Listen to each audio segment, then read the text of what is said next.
Ever wondered why we have different tenses in English? Well, it's all about painting a clear picture with our words. Tenses help us to express not only actions but also the time and the state of these actions. They are the heart and soul of our language, giving life to our conversations and writings.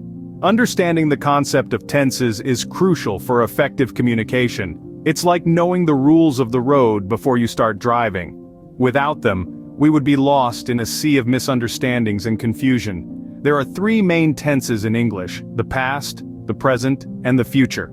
Each one has its own unique role and uses. The past tense talks about things that have already happened. The present tense describes what's happening right now, and the future tense forecasts what will happen next. So, are you ready to dive into the world of English tenses?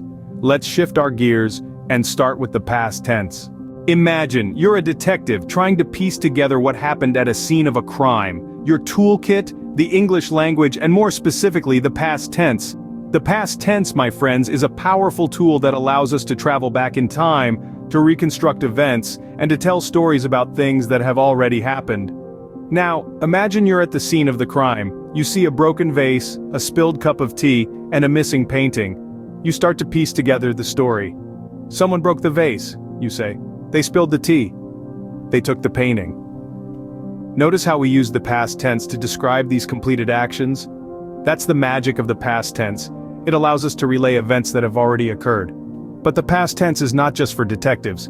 We use it every day, in every conversation, to share our experiences, our memories, our stories. When you tell your friend, "I watched a great movie last night," or when you recount to your family, "We had so much fun at the park yesterday," you're using the past tense. It's our bridge to the past, our way of connecting the present with the events that have shaped us. The past tense also helps us express past habits or states. For instance, "I used to play football when I was younger," or "she was shy as a child." Again, we're using the past tense to delve into history, to paint a picture of a time gone by. It's worth noting that there are different forms of the past tense, each used to express different types of past actions or states. We have the simple past, the past continuous, the past perfect, and the past perfect continuous. Each form has its own specific use and is a vital part of our storytelling toolkit. So the next time you find yourself talking about something that happened in the past, remember, you're a bit like a detective, piecing together the story of what occurred. Just like a detective, we use the past tense to recount events that have already happened. Now, imagine you're a sports commentator describing a live match. You're in the heat of the moment, players darting across the field, the crowd roaring with anticipation. How would you narrate the action? You'd say, "He passes the ball," or "She takes a shot at the goal," right? You're using the present tense to describe what's happening at that very moment. The present tense is like that sports commentator capturing the action as it unfolds. It's the live broadcast of language bringing you the play-by-play of life. The present tense isn't just about this moment though, it also has a couple of other tricks up its sleeve. Let's say you're still that sports commentator, but now you're discussing a player's routine. You might say, "He trains every day," or "She always eats a balanced diet." Here you're using the present tense to describe habitual actions, actions that happen regularly, like clockwork. But wait, there's more. The present tense also deals with general truths or facts. If you're talking about the game's rules, you'd say, "The team with the most goals wins," or "A player is offside if they are nearer to the opponent's goal line than the ball when it's played." These are facts, unchanging and true, and we use the present tense to express them. So, the present tense is a bit of a multitasker. It captures the now, the regular, and the always true. It's the lens through which we view the current moment, the patterns of our lives, and the facts of our world. It's how we share our experiences, habits, and truths with others. And there you have it. The present tense, in all its glory. It's simple yet powerful. It's immediate yet timeless. It's the language of the here and now, the everyday, and the always. Just like a sports commentator, we use the present tense to describe what's happening right now, or general truths. Now picture yourself as a weather forecaster predicting tomorrow's weather. Imagine you're standing in front of a green screen pointing at a map with swirling clouds and sun icons. You're about to tell your viewers what the weather will be like tomorrow. This is an everyday example of using the future tense in English. The future tense, you see, is all about what will happen or what is going to happen. It's the time traveler of the language, always looking ahead, always planning for what's next. When you say, "It will rain tomorrow," or I'm going to visit my grandmother next week, you're using the future tense. Just like our weather forecaster, we use the future tense to predict or to make promises. When you're telling your friend, "I'll help you with your homework later," you're making a promise about something that will happen in the future. You're using the future tense. There's another way we use the future tense, and that's for making predictions. Similar to how a weather forecaster predicts whether it'll be sunny or rainy tomorrow, we make predictions about our lives. When you say, "I think it's going to be a busy day at work," you're predicting the future. Remember, the future tense isn't just about what will happen.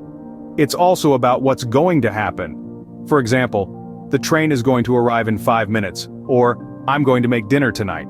The future tense helps us plan and prepare. It allows us to look ahead and anticipate what's coming. It's a tool that helps us navigate through the uncertainty of the future, like a compass pointing us in the direction we're heading. So, whether you're predicting the weather, making a promise, or planning your day, the future tense is your go-to tool. It's the time machine of language, always zipping ahead, planning and preparing. Just like a weather forecaster, we use the future tense to talk about things that haven't happened yet. So the next time you're predicting, promising, or planning, remember you're using the future tense. Now that we've time traveled from the past, through the present and into the future, let's take a moment to reflect on what we've learned about English tenses. In our journey, we first visited the past tense, where we learned that it's all about actions or states of being that happened in the past. It's like looking at a photograph of a moment that has already passed. We discovered the simple past, the past continuous, the past perfect, and the past perfect continuous, each providing a different lens through which to view past events. Next, we landed in the present, the tense that is concerned with what is happening right now or general truths. It's like a live video feed of the world around us. We delved into the simple present, the present continuous, the present perfect, and the present perfect continuous, each offering a unique perspective on the present moment. Then we propelled forward to the future tense, the realm of things yet to come. It's like looking through a crystal ball into what lies ahead. Here we explored the simple future, the future continuous, the future perfect, and the future perfect continuous, each giving us a glimpse into potential future scenarios. Understanding these tenses and how to use them appropriately can greatly improve your communication and comprehension in English. It's about more than just grammar rules. It's about expressing when and how events happen, sharing experiences and discussing hopes and possibilities. It's about painting a clear picture with your words, whether you're telling a story, making a prediction, or explaining a concept. So, keep practicing these tenses, play with them, experiment with them. As you become more comfortable with each one, you'll find that you're not just speaking or writing English. You're crafting meaningful narratives, engaging in lively dialogues, and expressing your thoughts with precision and nuance. Remember, mastering tenses is like learning to time travel with words. Keep practicing, and you'll be a time travel expert in no time. So, we've covered a lot of ground today, haven't we? We've delved into the past, navigated the present, and peered into the future, all through the lens of English tenses. Remember, these tenses are not just grammatical constructs. They're tools that help us shape our thoughts and convey them accurately. They allow us to express time, sequence, condition, and possibility in our communication. English, like any language, is a living entity. It grows, it changes, and it adapts. To be effective communicators, we too need to grow with it, adapt to its nuances, and master its rules. And the key to this mastery? Practice. Practice writing, practice speaking, practice thinking in different tenses. Each tense has its unique flavor, and using them correctly can add depth to your expressions. Thank you for joining me on this journey through English tenses. Stay curious, keep learning, and I'll see you in the next video.